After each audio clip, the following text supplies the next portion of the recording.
नमस्कार, मैं हूं विवेक और यह है आपका रिपब्लिक गंज। देश की प्राइवेसी में सेंध लगाने वाले 59 चीनी ऐप्स को बैन कर दिया गया है। लेकिन यह सुनकर आपके मन में सवाल आ सकता है कि कोई ऐप से भला किसी को क्या खतरा हो सकता है, वो हम आपको बताएंगे। याद करिए, जब आप प्ले स्टोर से किसी ऐप को डाउनलोड करते हैं तो वो इंस्टॉल होने के बाद आपके गैलरी या कॉन्टैक्ट को एक्सेस करने की परमिशन मांगता है। जब आप परमिशन दे देते हैं तो ये ऐप आपके फोन से डेटा चुरा सकते हैं। खैर, अब ऐसे कुछ ऐप तो बैन हो चुके हैं, लेकिन मन में एक सवाल आता है कि आखिर ये ऐप बैन किस नियम के तहत हुए हैं। आज हम आपको उस नियम के बारे में बताएंगे कि आखिर वो कौन सा कानून है जिसके तहत ऐसे ऐप या वेबसाइट सरकार बैन कर सकती है।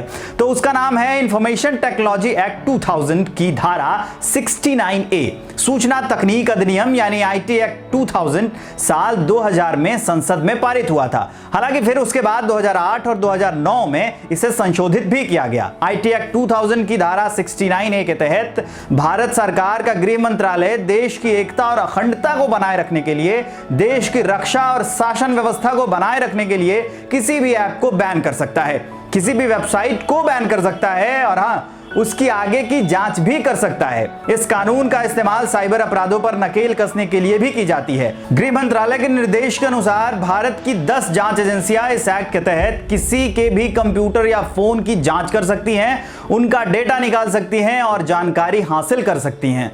अब आपको वो 10 एजेंसियां कौन कौन सी हैं, आइए इसके बारे में भी बता देते हैं। सबसे पहले है इंटेलिजेंस ब्यूरो, दूसरा है नारकोटिक्स कंट्रोल ब्यूरो, तीसरा है इन्फोर्समेंट डायरेक्टरेट प्रवर्तन निदेशालय यानी ईडी। उसके बाद नंबर आता है केंद्रीय प्रत्यक्ष कर बोर्ड यानी central board of direct taxes का, राजस्व आसूचना निदेशालय यानी डायरेक्टरेट ऑफ रेवेन्यू इंटेलिजेंस, केंद्रीय अन्वेषण ब्यूरो यानी सीबीआई, नेशनल इन्वेस्टिगेशन एजेंसी यानी एनआईए, मंत्रिमंडल सचिवालय सिर्फ रॉ का, सिंगल इंटेलिजेंस निदेशालय जो केवल जम्मू कश्मीर, पूर्वोत्तर और असम के सेवा क्षेत्रों के लिए है, और पुलिस आयुक्त दिल्ली।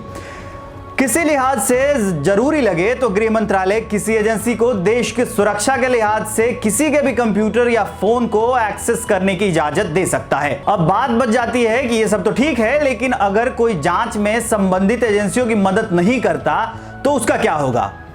तब इसमें 7 साल तक की सजा का प्रावधान भी है। धन्यवाद। अगर आप ये हमारा वीडियो YouTube पर देख रहे हैं तो चैनल को सब्सक्राइब करें। अगर आप हमारा ये वीडियो Facebook पर देख रहे हैं तो प्लीज लाइक करिए।